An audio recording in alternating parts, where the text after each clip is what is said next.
तुमर पाबो जी प्रेम पागल तुमर पाके कही दिया थारे बुझाई तुमर पाके कही दिया थारे बुझाई नुह मो गरातिका जाने ना गोपीरती नुह मो गरातिका जाने ना गोपीरती गुहारी सोना सहचरी मोहरा तुमर पाबो जी प्रेम पागल गुहारी सोना सहचरी मोहरा तुमर पाबो जी प्रेम पागल तुमर पाके कही दिया थारे बुझाई तुमर पाके कही दिया थारे बुझाई नुह मो गरातिका जाने ना गोपीरती नुह मो गरातिका जाने ना गोपीरती।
देखो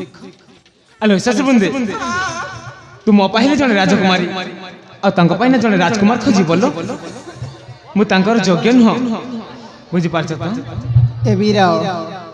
अब अपन तुमको भल पसंद तुम कर पाए मानु ना मु तो तुम अपा को भल पाउनी ए हां गोटे झिया पिला जदि तुम कहबे कहछि ना तारे तुम पुरुष पिला को किछि भी आनी की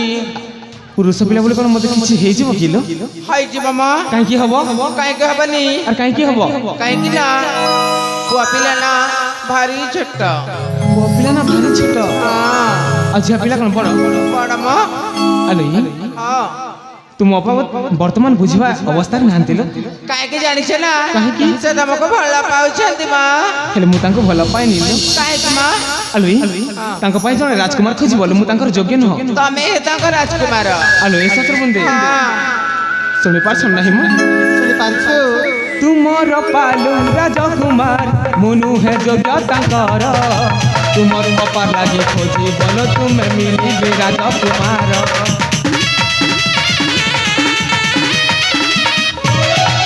तुमर पालु राजकुमार मुनु है योग्य तांकर तुमर मपा लागे खोजी बोलो तुम मिली बे राजकुमार तुमर पाके कही दिया थारे बुझाई तुमर पाके कही दिया थारे बुझाई नुह मो गरातिका जाने ना गोपीरती नुह मो गरातिका जाने ना गोपीरती।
ଦେଖ ମୋ ପାଖରେ ଜମାରେ ମଧ୍ୟ ସମୟ ନାହିଁ ମୋତେ ଯିବା ପାଇଁ ଦିଅ ତାହେଲେ ତମେ ଚାଲିଯିବ ହଁ ମୁଁ ଚାଲିଯିବି ହେଲେ ପରେ ପସ୍ତେଇବ କାହିଁକି ପସ୍ତିବି